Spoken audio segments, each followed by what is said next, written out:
আমরা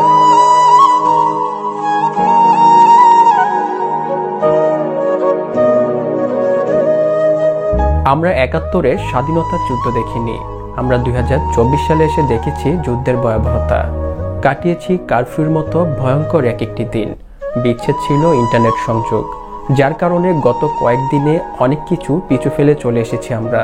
হারিয়ে গেছে অনেকগুলো তাজা প্রাণ, নিস্তেজ হয়ে গেছে অনেক অভিযোগ, অনেক সন্তানহারা মায়ের কষ্ট। কিন্তু আসলে এর জন্য দায়ী কারা? সরকার নাকি জামাত বিএনপি? আওয়ামী লীগের অনেক এমপিরা বলছেন জামাত বিএনপি ছাত্রদের আন্দোলনের সুযোগ নিয়ে দেশের জ্বালাও-পোড়াও নৈরাজ্য চালিয়েছে। প্রথমত, সরকার বিরোধী যারা আছে তারা বিভিন্ন সুযোগ খুঁজবে কিভাবে সরকারকে পতন ঘটাতে পারে।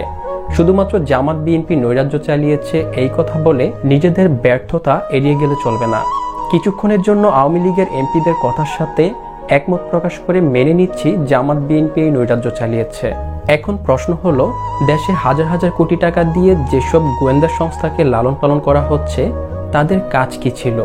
তারা কেন আগে থেকে জানতে পারলো না দেশে এত ভয়ঙ্কর পরিস্থিতি তৈরি হচ্ছে?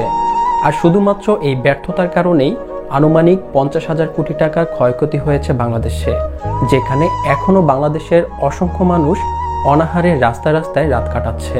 শান্তিপ্রিয় কোটা সংস্কার আন্দোলনকারীদের উপর ছাত্রলীগের হামলার পর দেশ যখন ক্রমান্বয়ে খারাপ পরিস্থিতির দিকে অগ্রসর হচ্ছিল, তখনও কেন দেশের গুরুত্বপূর্ণ স্থাপনাগুলোতে অতিরিক্ত আইন শৃঙ্খলা বাহিনী মোতায়েন করা হয়নি? ক্ষয়ক্ষতির পর পরিস্থিতি নিয়ন্ত্রণ করতে পারলে ক্ষয়ক্ষতির আগে কেন পরিস্থিতি সামাল দিতে পারেনি?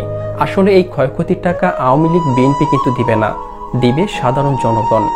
আবারও মানুষের কর বাড়িয়ে দিবেন, আবারও দ্রব্যমূল্যের দাম বৃদ্ধি করে দিবেন, সেখান থেকেই সব ক্ষয়ক্ষতি পুষিয়ে নেবেন। দেখেন, আপনাদের হয়তো মনে আছে আগে ৪০ টাকা দিয়ে ১ লিটার দুধ পাওয়া যেত। ২৫০ গ্রাম অর্থাৎ গ্রামের বাসায় ১ পোয়া দুধের দাম ছিল ১০ টাকা। আমার মনে আছে ছোটবেলায় যখন আমাদের বাসায় কোনো মেহমান আসতো, যাওয়ার সময় ১০ টাকা দিয়ে গেলে আম্মা বলতো ১০ টাকা দিয়ে ১ পোয়া দুধ কিনে খায়, শক্তি হবে। আর এখন ৩০,০০০ টাকা বেতনে চাকরি করা ব্যক্তিটিও দুধ কেনার সাহস পায় না, কারণ ১০০ থেকে সময়ের পরিক্রমে ১৫০ টাকা দিয়েও ১ লিটার দুধ পাওয়া যায় না। আজকে দেখেন, দেশ কালের পরিক্রমে অনেক আধুনিক হচ্ছে। দেশের মানুষ আজ ইন্টারনেট ব্যবহার করা শিখে গেছে। একবেলা ভাত না খেয়ে থাকতে পারলেও ইন্টারনেট ছাড়া তাদের চলেই না। আবার অনেকের বাদ জোটে ইন্টারনেটেও ছিলায়। জনগণের কাছে এত গুরুত্বপূর্ণ একটি স্থাপনা ইন্টারনেট সেন্টারগুলোর নিরাপত্তার বিষয়টিও গুরুত্ব সহকারে দেখা উচিত ছিল। আজ পর্যন্ত এমন একটি খবর শুনলাম না কোনো সরকার বা বিরোধী দলের নেতার বাড়িতে হামলা হয়েছে বা আগুন দিয়েছে। তাদের এত নিরাপত্তা থাকলে আমার দেশের সম্পদের কেন এত অনিরাপত্তা? আর এর জন্য আমরা সাধারণ মানুষ কেন বারবার ভোগান্তিতে পড়ব? ১৯৭১ সালে স্বাধীনতার অর্জনের পরও যেন আমরা এখনো পরাধীন। সরকার এবং বিরোধী দল এই খেলায় খেলায় বিষাদময় হয়ে উঠেছে আমাদের জীবনযাত্রা। কে সরকার কে বিরোধী দল এটা আমাদের মুখ্য বিষয় না। আমরা চাই শান্তি, নিরাপত্তা।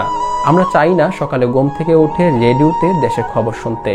আমরা চাই ইন্টারনেটে আমার দেশের উন্নয়নের অগ্রযাত্রা ভিডিও দেখতে। তাই সকল ব্যর্থতাকে দূরে সরিয়ে নতুন দিগন্তে আবারও ঘুরে দাঁড়াও বাংলাদেশ।